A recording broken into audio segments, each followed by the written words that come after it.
शिष्य से ही गुरु के महत्व बा। अगर कौनो शिष्य वो गुरु से सीखे के तैयार नइखे होत तो फिर वो मनुष्य गुरु नइखे हो सकत। सच्चा गुरु के पृथ्वी पर भगवान के दर्जा मिलेला। गुरु परमेश्वर के परिवर्तनकारी प्रकाश के एगो शुद्ध खिड़की होखेनी, जौन काल के आवश्यकता के पहचानते हुए राष्ट्र धर्म के रक्षा करे के सीख देवेनी।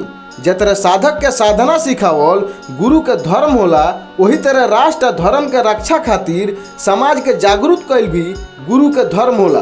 गुरु और शिष्य के बीच केवल शाब्दिक ज्ञान के ही आदान प्रदान ना होला, गुरु अपना शिष्य के संरक्षक के रूप में भी कार्य करेनी। सिर्फ आध्यात्मिक यात्रा में ही मदद ना करेनी, बल्कि गृहस्थ जीवन में भी मार्गदर्शन करेनी।